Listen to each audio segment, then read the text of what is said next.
Two old guys on records, one old guy for now, as Mike and I decided when to return to the studio with some new segments. But until then, we press on with some fun segments about our love, our passion for our records. Yes! And welcome to We're Wednesdays, where we look at artists who were at the peak of their time and suddenly they just disappeared for whatever reason it was. So we go back and trace those steps of fame and glory and glamour and then the disappearance. Yes, and whatever happened to them. And for today's episode, we're looking at a band in the heavy metal scene in the late 80s who had lots of hair, yes, but they had lots of hits. They had lots of hair and they had great riffs and they had lots of hair and great albums. We're talking about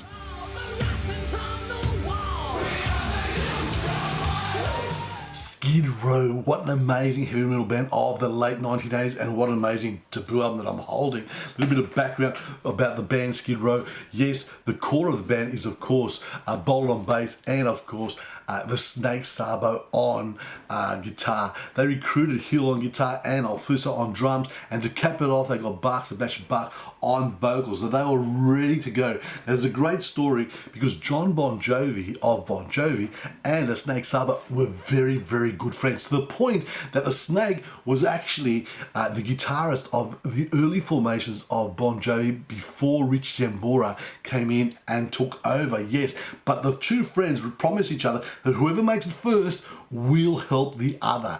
And of course, Bon Jovi makes it enormous with Slippery When Wet, and then again with New Jersey, huge. And credit to John Bon Jovi, he lives up to the promise by helping his best friend, his good friend, the Snake Sabo. Now, Bob McVie, the manager of Bon Jovi, helps the band get a record contract. And of course, they released the debut album, which is a monster. It sort of goes 5 times platinum in the US. Yes, all these great songs, like Youth Gone Wild. Yes, of course. And, they help out again by, Skid Row becomes the support band for Bon Jovi for 6 months, promoting, New Jersey. Then they tour with Motley Crue, another huge, huge tour. And then they tour with Aerosmith. So everything is going fantastic for, Skid Row. Their second album, Slave to the Grind, goes #1. Can you believe that? Yes! But everything starts to unravel. You've got the bottle incident where, opening for Aerosmith, someone throws a bottle, hits, the vocalist Bach, and he picks up the bottle and throws it back. But unfortunately, it doesn't hit the person who threw it at him, it hits an innocent bystander. So, wow, this has legal ramifications, yes.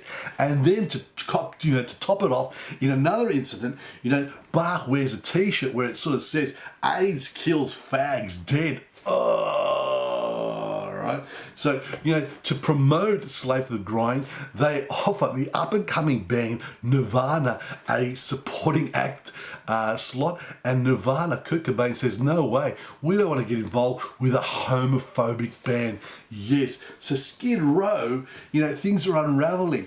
Now, what happens is, of course, the irony is that Nirvana, Smelled Like Teen Spirit, changes the sonic rock landscape, and that brings in grunge, and it leaves bands like Skid Row hanging. So their next album, Subhuman, does, it's a hit, but not as strong as, its predecessors. So what happens is, the manager, McPhee, says, hey, let's have a hiatus while this blows over. The problem was with grunge, it changed everything for a long time.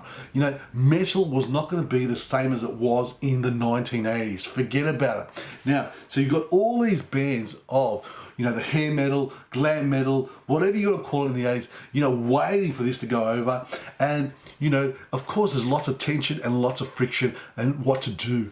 Now, there is a tour, a reunion tour for Kiss. And, of course, Bach says, yes, let's do it. But he hadn't talked to the band. And, of course, Boulder says, no way. We're bigger than a support band. We're not going back to supporting anyone. So Bach leaves, yes. And, of course, in 1998, it is Johnny Solinger that takes over, and they keep releasing albums with a new singer, so things like Thick Skin and of course Revolutions Per Minute. So there's lineup changes, there's vocalist changes, and of course they're releasing albums, but you know, and even recently, you know, to mark the anniversary of the debut album, you know, Sebastian Bach offers to tour the album with the band, and the band says no. But we're not here to judge who's right and who's wrong. We're here to appreciate the music. We're going to go back to the debut album. We're going to go back to a power ballad. Yes, the power ballad that became the prom theme song of 1990.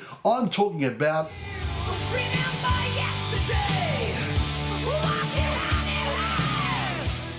I Remember You by Skid Row. What an amazing third single off the debut album. Yes, the power ballad.